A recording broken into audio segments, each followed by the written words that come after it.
Hello दोस्तों, नमस्कार। आप सभी लोगों को दिवाली की ढेर सारी शुभकामनाएं पूरे इंजीनियर्स अड्डा की टीम से।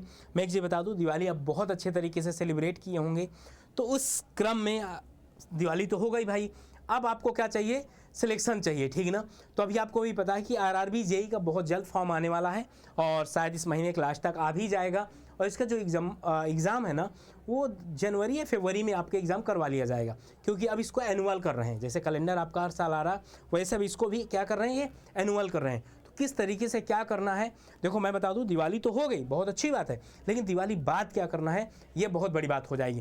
तो याद रखिएगा, अगर बात की जाए RRB JE 2025 technical strategy, actually होता क्या है कि बहुत ऐसे बच्चे हैं जिनका सीबीटी 1 तो आरआरबी निकल जाता है, लेकिन सीबीटी 2 में कहीं ना कहीं रुक जाते हैं। तो उनको क्या पहले से ही एक रोड मैप स्टार्ट करना है, जिसके वजह से कभी उनके साथ ऐसा हो ना कि यार उनका सिलेक्शन रुक जाए। अगर आपको क्वालिफाई करना है तो सीबीटी 1 सीबीटी 2 दोनों की रणनीति आपको एक साथ लेकर चलना होगा, तब आपका सिलेक्शन होगा। बच्चे गलती क्या करते हैं, सीबीटी 1 तो बहुत अच्छे तरीके से निकाल लेते हैं, सीबीटी 2 में जाके लटक जाते हैं। उसके पीछे मेन रीज़न ये भी होता है कि भाई वो टेक्निकल सब्जेक्ट को बहुत ज़्यादा वेटेज देते ही नहीं है। कुछ बच्चे ये है कि नॉन टेक्निकल को वेटेज नहीं देते। तो ये सारे सेशन इसीलिए आप लोगों के लिए बहुत खास होगा। कल आपने एक चीज़ सीखा भी होगा कि आपकी जो रोड मैप है ना, वो बहुत अच्छा होना चाहिए। जैसे बड़े ध्यान से सुनिएगा, जैसे सीबीटी 1 का पेपर है, सीबीटी 1 में आपको नो डाउट आपको आसान लग रहा होगा, मैथ आप कर ले जाओगे, खूब इंटरेस्ट रहेगा, रीजनिंग आप कर ले जाते हो, जनरल अवेयरनेस कर ले जाते हो, जनरल साइंस कर ले जाते हो बहुत अच्छे तरीके से। यहाँ पर नंबर आप क्वेश्चन 100 और टोटल मार्क्स कितने का, 100 का। टाइम आपको दिया जाएगा 90 मिनट का। सारे बच्चों को पता सर इसमें नया क्या है, नया क्या है मैं आगे बताता हूँ। जब आप ये कर रहे होते हैं ना, तो आपके दिमाग में कहीं ना कहीं ये चीज़ नहीं चल रही होती है, आपके दिमाग में कहीं ना कहीं ये चीज़ नहीं चल रही होती। सीबीटी 1 के बाद सीबीटी 2 में केवल और केवल 2 से 3 महीने का ही समय दिया जाता है।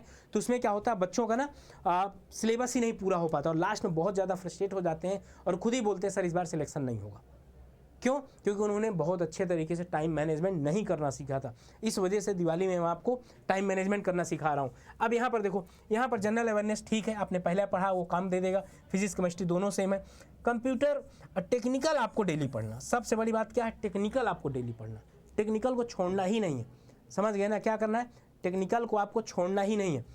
टेक्निकल अगर आपका छूट गया तो बड़ी दिक्कत होगी, टेक्निकल अगर आपका छूट गया ना तो बड़ी दिक्कत होगी।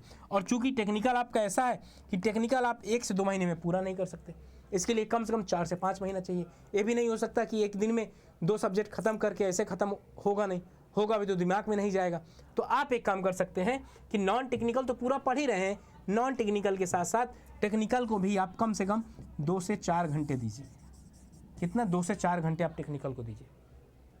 2 से 4 घंटे आप टेक्निकल को भी दीजिए। जब 2 से 4 घंटे आप टेक्निकल को देंगे ना, तब कुछ हो पाएगा सर, अदरवाइज नहीं हो पाएगा। समझ गए ना? अदरवाइज क्या होगा, नहीं हो पाएगा और लास्ट में बहुत भागा दौड़ी हो जाएगी, फिर आप इंपॉर्टेंट की तरफ देखेंगे। अब यहाँ पर अगर मैं थोड़ा सिलेबस की बात कर लूँ, सिविल वालों का तो इन्वायरमेंट वाला तैयारी है, बेसिक क्या है इन्वायरमेंट का पढ़ाता ही हूँ, पॉल्यूशन के टाइप पढ़ाता हूँ, management, global warming, acid and ozone depletion और पॉल्यूशन कंट्रोल स्ट्रेटजी, सारा कुछ पढ़ाता हूँ।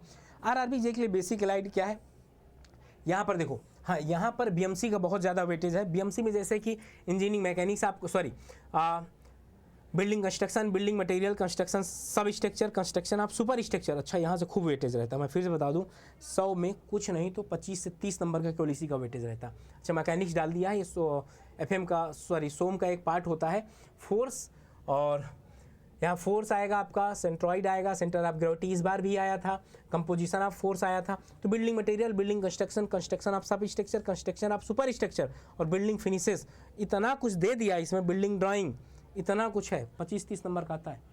इंजीनियरिंग मैकेनिक्स से तो 1-2 क्वेश्चन आएगा, लेकिन यहाँ 25 से 30 नंबर आएगा। कंक्रीट टेक्नोलॉजी भी आता, सर्वेइंग आपका पूरा जितना भी अंडरलाइन है पीडीएफ लगा दूंगा, सब कुछ आपको मिल जाएगा। प्लेन टेबल से लास्ट टाइम आया था, थेओडोलाइट से आया था, चेनिंग से आया था, ठीक। और आगे बात किया जाए, जियो टेक्निकल आपका पूरा है, कोई चीज़ छोड़ता ही नहीं।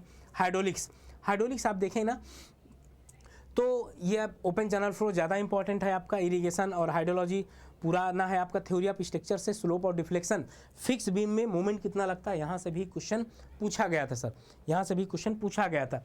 ओके, स्टील से भी क्वेश्चन थे। ट्रांसपोर्टेशन में हाईवे और रेलवे दोनों चीज़ें इंक्लूड है।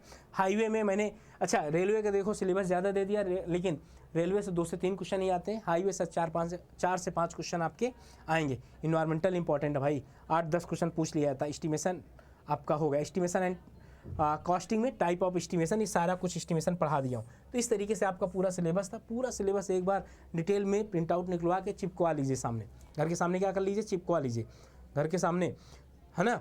आप कहीं भी जाएँ, अब जिस कमरे में रहते हैं उस कमरे में चिपका लीजिए। घर के सामने तो आपकी नेम प्लेट चिपकेगी, घर के सामने आपका सिलेक्शन के बाद आपकी नेम प्लेट चिपकेगी, ठीक। तो आप ये सारा कुछ यूज कर सकते हैं सर। और एक चीज़ बता दूं कि अगर तैयारी करना नहीं स्टार्ट किया तो स्टार्ट कर दीजिए, क्योंकि समय बहुत कम है।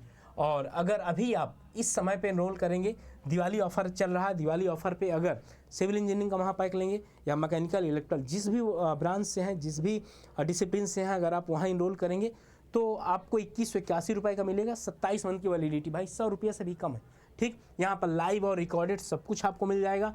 और आप अपने टीचरों के बारे में भी आप देख सकते हैं, उनके प्ले डेमो, यहाँ पर कितने साल का एक्सपीरियंस है, सब कुछ। टॉपर्स टेस्टिमोनियल भी आप देख सकते हैं। मैक्सिमम बच्चों के साथ ही, जितना भी आप ये यहाँ से देख रहे हैं ना, सबके सारे बच्चों के साथ मेरा पॉडकास्ट, एक तरफ से सभी के सभी बच्चों के साथ क्या है, पॉडकास्ट आप देख सकते हैं। क्या स्ट्रेटजी इन्होंने अपनाया था, आपको क्या अपनाना है, ठीक। ये देखो, अतुलादित्य 6 रैंक, 8 रैंक, इस तरीके से आप सारा कुछ देख सकते हैं। और बस तैयारी आपकी बहुत अच्छे लेवल पर होनी चाहिए। अगर तैयारी अच्छे लेवल पर रहेगी तो सिलेक्शन जरूर हो जाएगा। तो मैं दोस्तों, दिवाली एंजॉय करिए, 1 से 2 दिन माइंड को रिफ्रेश रखिए, फिर इसके बाद पढ़ाई में लग जाइए और 12-12 घंटे पढ़ाई करो और इस बार सिलेक्शन लो। इसी के साथ अलविदा चाहता हूँ। Okay, bye bye, thank you and love you. Channel के अंदर नए हो तो चैनल को सब्सक्राइब जरूर कर दीजिएगा, सेशन को लाइक करिएगा। जय हिंद सर।